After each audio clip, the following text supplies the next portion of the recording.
আসসালামু আলাইকুম। আশা করি আপনারা ভালো আছেন। আমরা ভালো আছি। আপনাদের দোয়াতে একটা ভিডিও নিয়ে চলে আসছি আপনাদের মাঝে। ভিডিও হচ্ছে আজকে লইট্ট মাছের লসা কষা ভুনা। অবশ্যই কি সিস্টেমে করবো না করবো অবশ্যই ভিডিও দেখতে থাকবেন, সাথে থাকবেন। আর ভালো লাগলে লাইক শেয়ার কমেন্ট সাবস্ক্রাইব করে দিবেন। নতুন ভিডিও আপনাদের মাঝে চলে যাবে। আর যারা নতুন আগে ভিডিও দেখেন অবশ্যই চ্যানেলটাকে সাবস্ক্রাইব করবেন। আর আজকে আমি কিছু কথা বলবো আমার প্রবাসী আপনজন মানুষের সাথে।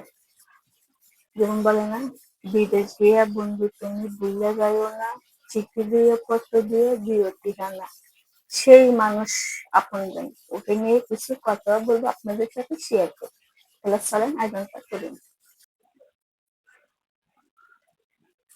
দেশকিটা বসায় দিছি, আর এখন আমি ডাইলে বাগার দিছিলাম, তার জন্য দেশকিটা এরকম হয়ে গেছে। আপনারা মানে বলতে পারেন দেশকিটা তো দই নাই। হ্যাঁ, দইছে শোনা, ডাইলে বাগার দিছি তার জন্য। তেলটা দিয়ে দিছি, এখন দিয়ে দিব পিঁয়াজ। পিঁয়াজটা সাথে সাথে টমেটো,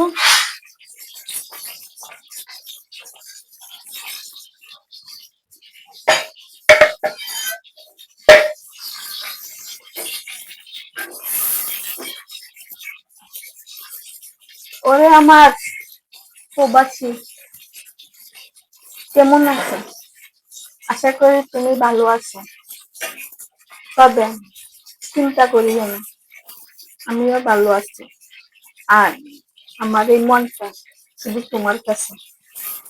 তুমি মন দিয়া কাজ করিও, আর নিজের যত্ন নিয়ে, আর মাথার মাঝে যত কিছু আছে সব কিছু ছেড়ে দিয়ে তোমারই আছে, তোমারই থাকবে। আমার প্রবাসীর জন্য কথাটা বলা। জানেন, প্রবাসে যারা থাকে অনেক কষ্ট করে, অনেক কষ্ট। শত গুণে আমরা বাংলাদেশে যারা আছি অনেক ভালো আছি। আর অনেকেই বলতে পারেন আপনি এই কথাটা কেন বললেন।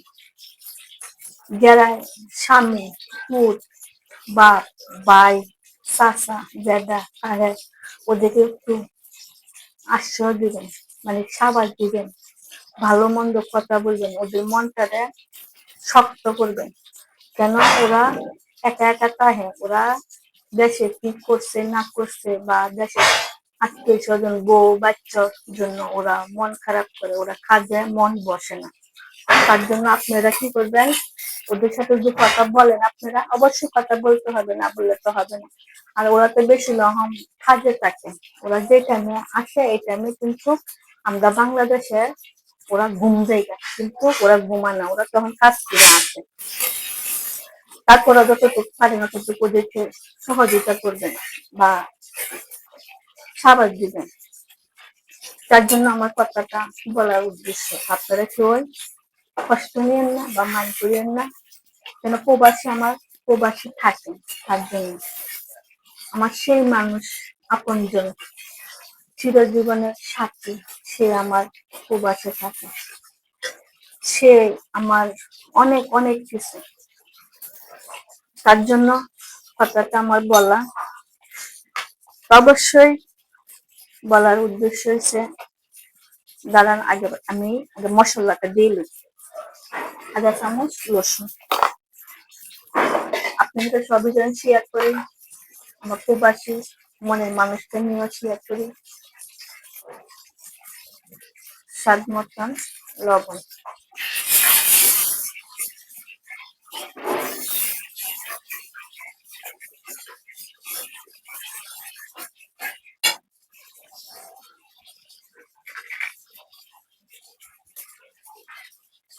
এক চামচ জিরার গুঁড়া। আধা চামচ হলুদের গুঁড়া। আধা চামচ ধনিয়ার গুঁড়া।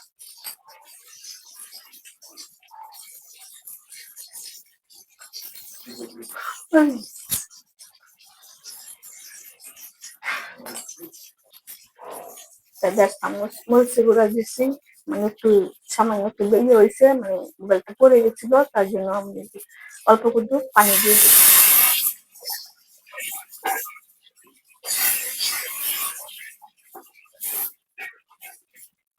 মশলাটা কষো। ও কি বলছিলাম, বলতেছি প্রবাসে যারা থাকে অবশ্যই ওদেরকে সাপোর্ট করবেন। আর অনেকেই আছে না, প্রবাসে থাকে, প্রবাসে টাকা দিয়া বউ চলে যা, জামাইয়ের মনটা অনেক খারাপ হয়ে যায়। অনেক অনেকের তো আছে, আর অনেকে তো দেখতে আছে, অবশ্যই এগুলো আমরা ফেসবুকে দেখি, সবখানে দেখি, বাস্তবে দেখতেছি। তার জন্য আমার চোখের মনিরে বলতেছি, আমি তোমারই আছি, তোমারই থাকবো, মাথা থেকে যত কিছু আছে সব কিছু ছেড়ে দিয়ে মন দিয়ে কাজ করো, আর নিজের যত্ন নাও। এটাই তোমার প্রিয়জনের ভালোবাসা।